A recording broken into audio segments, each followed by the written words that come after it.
بسم الله الرحمن الرحيم.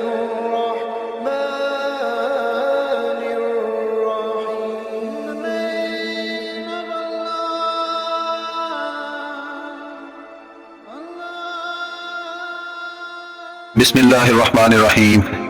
شروع اللہ کے نام سے جو بڑا مہربان اور نہایت رحم والا ہے. حضرت عمر فاروق رضی اللہ تعالیٰ عنہ بیت المقدس کو فتح کرنے والے سب سے پہلے مسلم جرنیل ہیں. حضرت ابو بکر صدیق رضی اللہ تعالیٰ عنہ نے جب شام میں چڑھائی کی تو ہر صوبہ پر الگ افسر بھیجے.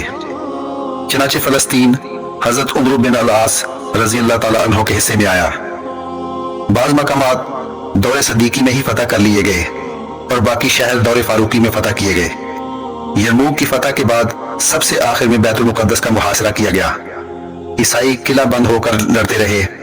حضرت عبیدہ رضی اللہ تعالیٰ عنہ نے بھی بیت المقدس کا رخ کیا. عیسائیوں نے ہمت ہار کر صلح کی درخواست کی اور بیت المقدس کے پادری نے مسلمانوں کے سامنے یہ شرط رکھی کہ اگر آپ کے امیر المومنین بذات خود یہاں تشریف لائیں گے تو میں شہر کی چابیاں ان کے حوالے کروں گا. حضرت ابو عبیدہ رضی اللہ تعالیٰ عنہ نے امیر المومنین حضرت عمر فاروق رضی اللہ تعالیٰ عنہ کو خط لکھا کہ بیت المقدس کی آزادی آپ کی تشریف آوری پر موقوف ہے. امیر المومنین کو اطلاع ملی تو آپ نے بعد مشاورت حضرت علی رضی اللہ تعالیٰ عنہ کو اپنا نائب مقرر کر کے رجب 16 ہجری میں مدینہ منورہ سے بیت المقدس کے لیے روانہ ہوئے. ابن اسیر رحمۃ اللہ علیہ رقم طراز ہیں کہ یہ سفر انتہائی سادہ تھا. ایک اونٹنی، اس پر 2 تھیلے، ایک میں ستو، دوسرے میں کھجوریں، ساتھ میں پانی سے بھرا ایک مشکیزہ. طویل سفر کے پیش نظر ایک غلام ساتھ تھا اور آغاز سفر پر اسے کہا کہ یہ نہ سوچنا میں سواری پر آرام سے سفر کرتا رہوں گا اور تم پیدل چلتے رہو گے. یہ انصاف کے خلاف ہے.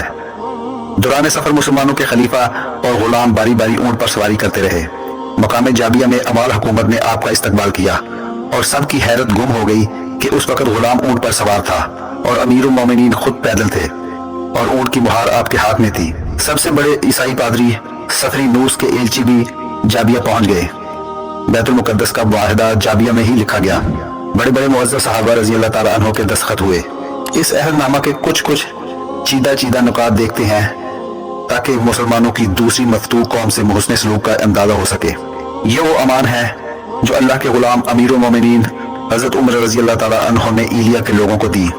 یہ امان ان کی جان، مال، گرجا، سلیم، تندرست، بیمار اور ان کے تمام مذاہب والوں کے لیے ہے. نہ ان کے گرجاؤں میں سکونت اختیار کی جائے گی اور نہ وہ ڈھائے جائیں گے. نہ ان کو یا ان کے احاطے کو کوئی نقصان پہنچایا جائے گا. نہ ان کی سلیبوں اور ان کے مال میں کچھ کمی کی جائے گی. مذہب کے بارے میں ان پر جبر نہیں کیا جائے گا. نہ ان میں سے کسی کو نقصان پہنچایا جائے گا. اس تحریر پر اللہ، رسول، خلفاء اور مسلمانوں کا ذمہ ہے بشرطے کہ یہ لوگ مقررہ جزیہ ادا کرتے رہیں. اس معاہدے کی کچھ شقیں آپ نے ملاحظہ کی. کسی مفتوح قوم کے حقوق 3 ہی چیزوں سے متعلق ہو سکتے ہیں: جان، مال اور مذہب. اس معاہدے میں یہ تینوں چیزیں محفوظ قرار دی گئیں. بیت المقدس شہر کے باہر حضرت عبیدہ بن جراح رضی اللہ تعالیٰ عنہ کی قیادت میں سپاہ نے آپ کا استقبال کیا. آپ کا لباس اتنا سادہ اور پرانا تھا کہ مسلمانوں کو شرم آئی کہ عیسائی اس لباس میں دیکھ کر کیا کہیں گے. انہوں نے آپ کو ترکی گھوڑا اور قیمتی پوشاک پیش کی اور عرض کی، یا امیر المومنین، یہ لباس تبدیل کر لیں. حضرت عمر فاروق رضی اللہ تعالیٰ عنہ نے فرمایا کہ اللہ نے ہمیں اسلام کی وجہ سے عزت بخشی ہے، پوشاک اور اعلیٰ سواری کی بدولت نہیں. ہمارے لیے اللہ کی بخشی عزت کافی ہے.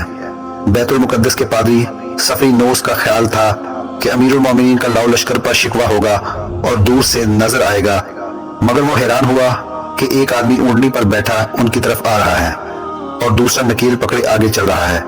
ان کا حلیہ دیکھنے کا تھا. پھٹے جوتے، بالوں پر گرد و غبار، پیوند لگا کرتا. 1-2 نہیں، پورے 14 پیوند لگے تھے جن میں سے کچھ چمڑے کے تھے. پادری نے دل میں سوچا کہ وہ عظیم فاتح جس نے سلطنت روم اور فارس کو تخت و تاراج کیا، یہ وہ نہیں ہو سکتا. کیا خلیفہ ایسا سادہ اور درویش صفت ہو سکتا ہے؟ وہ اپنی بات زبان پر نہ لا سکا. امیر المومنین اس حال میں بیت المقدس میں داخل ہوئے کہ رومیوں نے عالم عرب و عجم کے فرمانبردار کے لیے دروازے کھول دیے. شہر کی چابیاں پیش کی اور کہا کہ بے شک آپ ہی فاتح بیت المقدس ہیں. حضرت عمر فاروق رضی اللہ تعالیٰ عنہ بیت المقدس کے ایک بڑے گرجے میں موجود تھے. نماز کا وقت ہو گیا. عیسائیوں نے کہا کہ آپ رضی اللہ تعالیٰ عنہ یہی نماز پڑھ لیں. آپ رضی اللہ تعالیٰ عنہ نے فرمایا اسے دلیل بنا کر مسلمان بعد میں گرجے کو زبردستی مسجد میں تبدیل نہ کر دیں۔ گرجے سے باہر نکل کر نماز ادا کی۔ اس مقام پر ایک مسجد تعمیر ہوئی جو مسجد عمر کہلائی۔ حضرت بلال رضی اللہ تعالیٰ عنہ نے کہا کہ میں عزم کر چکا ہوں کہ رسول اللہ صلی اللہ علیہ وآلہ وسلم کے بعد کسی کے لیے اذان نہیں دوں گا، لیکن آج آپ رضی اللہ تعالیٰ عنہ کا ارشاد بجا لاؤں گا۔ اذان دینی شروع کی تو تمام صحابہ کرام رضی اللہ تعالیٰ عنہ کو عہد نبوی صلی اللہ علیہ وآلہ وسلم یاد آ گیا اور رکعت طاری ہو گئی۔